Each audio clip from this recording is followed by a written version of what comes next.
Hello everyone, here I'm again with the Word of God. Today I would like to tell you all something that God has put in my heart. Before that, I would like to ask you a question. Have you ever had an encounter from God, like God is speaking to you through a word or a group of words? Those very words speak to you and they bring closer to God. I mean, they bring you closer to God. You'll have a greater intimacy than before. Have you ever had an encounter like it? See, God actually speaks to me like it. See, from past few months or days or weeks, God is speaking to me through some kind of words. Words like Word of God, Hineni. I mean, here I am, Spirit of God, truth, hypocrisy, and many more. But lately, I'm hearing this word living waters. This time I'm hearing the word living waters all the time repeatedly. See, from past few months or days or weeks, I'm able to see these words repeating all the time everywhere. So I thought I should note them, but out of my reluctance, I didn't pay attention. But in writing, but I've paid attention and kept them in my heart. But this time, I took chance in writing this word living waters.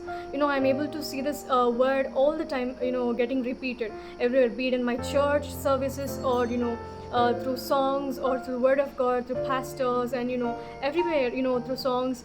I'm able to see this word, living waters. I'm so glad about it, but I wanted to know whether it is from God or not. So I asked God, Lord, is it from you or is it an accidental encounter? And in this very word, living waters, on 25th of September. So from that day on, I'm able to see this word repetition in many ways in different through different media. So I asked God, Lord, I trying to say me something through these words. And then I asked God for the meaning of this living waters. And after that, I Googled, and it gave me, basing on all the context of the biblical information that it had, it resulted in abundant life. I'm not satisfied with the result that Google gave me, so again I asked God, Lord, you give me direct meaning from the sourcing from the scriptures, what it literally meant, living waters literally meant. And when I'm in my church, I don't know whether it is Wednesday or Saturday services, I opened my Bible randomly, and I sat there. And my sight fell on the verses that were underlined in the past. And those verses are from the book of John, chapter 7, verses 13 and 39. I would like to read them for you. And also, I would like to share this picture. So, let's read these verses. If anyone thirsts, let him come to me and drink. He who believes in me, as the scripture has said, out of his heart will flow rivers of living water. I'm also reading this 39th verse. But this he spoke concerning the Spirit, whom those believing in him would receive, for the Holy Spirit was not yet given, because Jesus was not yet glorified. Hallelujah. So when I asked Lord for this meaning of the literal meaning of this living waters, God, gave me the answer from these verses. But this he spoke concerning the Spirit. Hallelujah. I'm really glad about it. From this, we can understand that living waters meant Holy Spirit. Hallelujah. I'm really praising God for letting me know the meaning of it. The metaphorical meaning of living waters is Holy Spirit. And then, as I said earlier, that from 25th September, I'm able to see this word in repetition all the time. On 6th of October, our church issues a calendar every year. It is given not in a random way, but with much prayer, and from the inspiration of God, daily verses and promise verses are given. So I consider them carefully while I'm taking it, while I'm claiming it and receiving it. So on 6th of October, our promise verse is from the book of Revelation, chapter 3 and verse 5. I'm going to read that for you. He who overcomes shall be clothed in white garments. Hallelujah. See, seeing this verse, I am so excited to know about the context of this verse. And I opened the Revelation chapter 3, and it's about the Church of Sardis. So, Church of Sardis was instructed by the Lord, it was given a testimony from the Lord, like, you have a name that you're alive, but you're spiritually dead. And then I got a kind of interest within my heart, a kind of desire within my heart to know more about this Church of Sardis. The very next day, a Christian brother, posted about the Church of Sardis in greater details. I'm really glad about, listening to that message. And I'm not going to tell you about it everything, but I wanted to highlight something that is related to the topic that we have chosen right now. When he's explaining about this Church of Saturdays, he told about the three categories that were written in the scriptures in greater details. The first one is the death state of the church, and the second one is the about to die state, and the third one is the perfect and good state, which is really loved by the Lord. So I'm not going to discuss about the third state, but first and two categories are the prioritizing things that I want to tell you related to our topic. See, when he said about the first category of this church, the death state of the church, he explained this, that the death state happens only when there is no Holy Spirit in them. And basing on that, I understood the second one, like when they about to die state. The second category is the about to die state. See, the about to die state meant they have life. They have life. They're not yet dead completely, but they have life. इसका मतलब they have life. I mean, they have Holy Spirit within them, but they are suppressing the voice of the Holy Spirit. They're not paying attention to the voice of the Holy Spirit, and they are disobedient to the voice of the Holy Spirit. So they are about to die. So from this we can understand. See, the spiritual death happens when there is no Holy Spirit within them. Death, no Holy Spirit, right?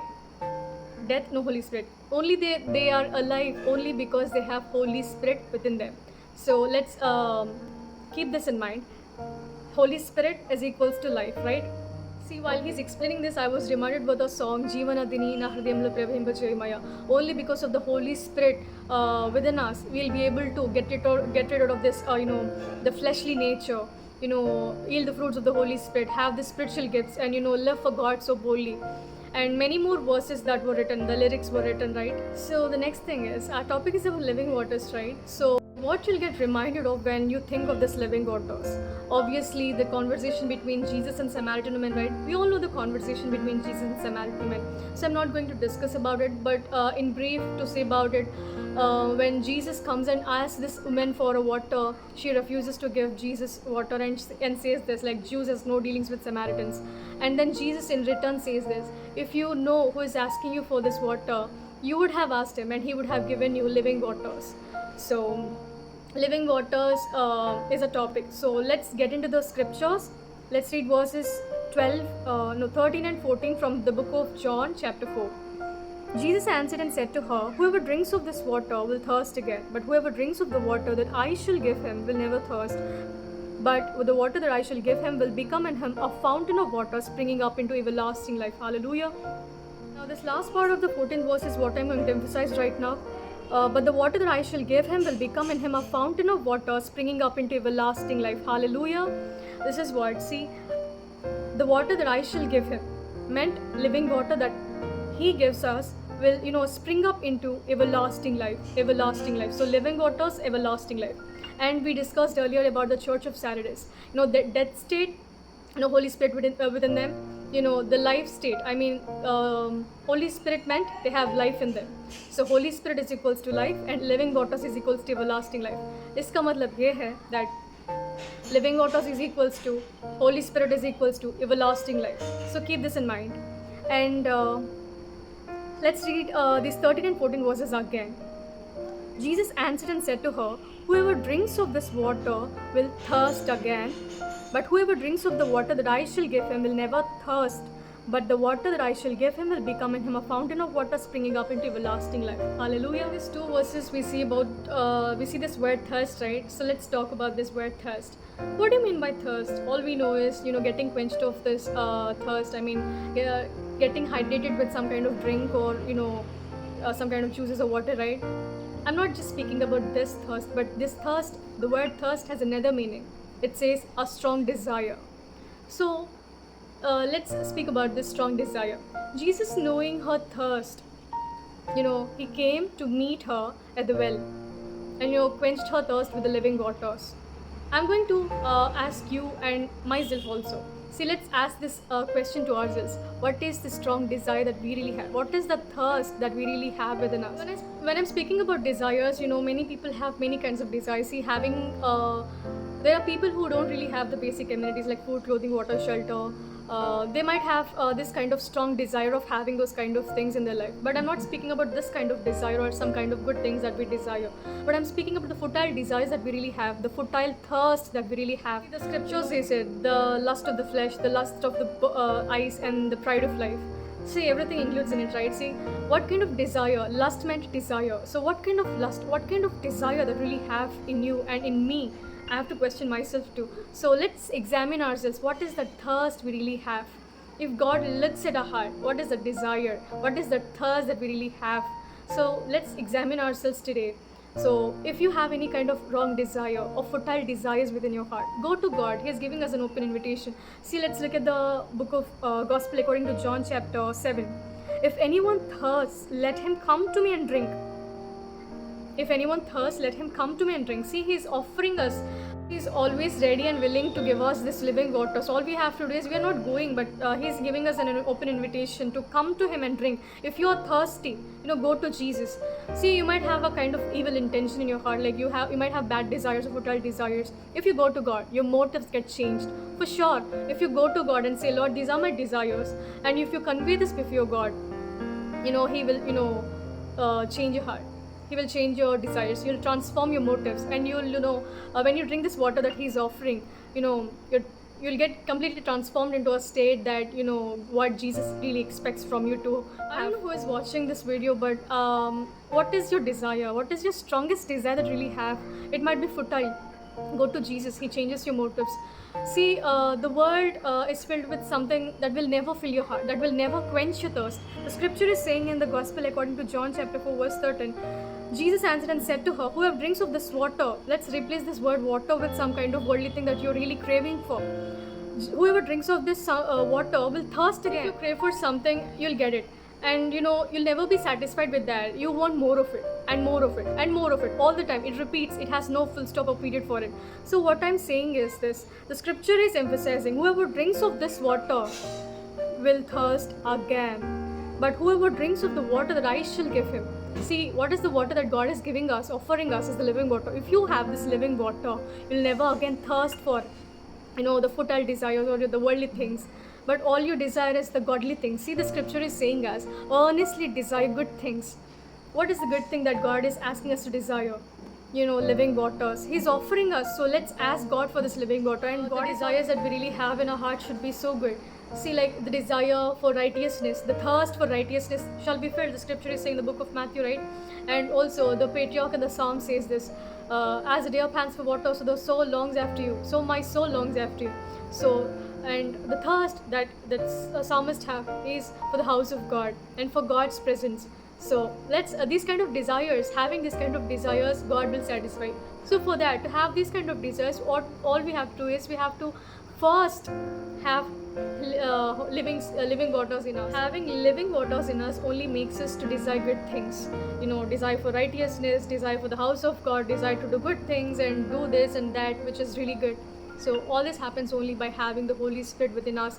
So giving us promise in the book of Gospel according to Luke chapter 11. Let's turn our pages to the Gospel according to Luke 11 and 13. If you then, being evil, know how to give good gifts to your children, how much more will your heavenly Father give the Holy Spirit to those who ask him? See, if you ask God for the Holy Spirit, the living waters, he's going to give you for sure. He promised us, so he's going to give it for sure, because he's a promise maker and he's also a promise keeper. So let's ask God for this living water. And then let's get to the second part of the story. When she got to know that Jesus is the only one God, true God, when she was offered living water, she was quenched with that thirst that she really has within, and then she left her pot there. We can see that in the scriptures in John 4 verse 28. The woman then left her water pot, went her way into the city, and said to the men, come see a man who told me all the things that I ever did. Could this be the Christ? Then they went out of the city and came to him. Hallelujah. She became a channel or a media, to proclaim Jesus to the people or to her villagers. Are we going to be the media who proclaims Jesus to the people? See, our testimony. When she got to know that the truth about her life from Jesus Christ, that she has 5 husbands, she didn't resist herself sitting there, but she has such a kind of joy. I have seen the movie clip in Chosen. See, her joy was inexplicable, knowing that Jesus is the one. And she ran with such a kind of joy and told her villagers about Jesus, and they came to him listening to her voice, and went to Jesus Christ, and they were also quenched with the thirst that they really had, and they were also given the living water. See, living water, having living water meant it leads to everlasting life, right? Drinking this living water leads to everlasting life. She was quenched with the thirst that she really has with the living water, and also she also quenched the thirst of many other people. They were led into everlasting life by drinking this living water. Are we going to be the same kind of media, the channel to proclaim Jesus to people, leading into everlasting life that Jesus is giving us? See, I'm going to tell you something. Our church pastor, wrote a song. I'm going to play it for you. I'm not going to sing it for you. At the end of the video, I'm going to play that for you. See, sing this song like a prayer. Ask God for the living waters. Let's be like that, man. So, finally, living waters meant Holy Spirit, which leads into everlasting life. This is the final concept that I'm going to tell it to you in conclusion, that desire living waters. Desiring living waters meant we are desiring Holy Spirit. When we have Holy Spirit, it leads us into everlasting life. That is what we really need, right? Spending our time with Jesus, the creator of our life. This is the perfect meaning for a life, to live a life that glorifies Him, honors Him, and to live with Him forever and ever and ever. Hallelujah. As we're in the end days, all we have to do is we have to be so vigilant in our prayer life, in our spiritual life, so that for that we have to be so receptive to the voice of the Holy Spirit, be sensitive to the voice of the Holy Spirit, and obey to the voice of the Holy Spirit. Only then we'll be able to overcome these worldly temptations and not fulfill the desires of the flesh. The scripture is saying that. So let's not fulfill the desires of the flesh, and let's get filled with the Holy Spirit. So finally, desire living waters more than anything. Desire earnestly good things. So desire living waters today, as God is speaking to us. Have this strong desire within you to ask for the Holy Spirit, the baptism of the Holy Spirit, right? Ask God for this. That's all for the video. See you again with the Word of God. Bye.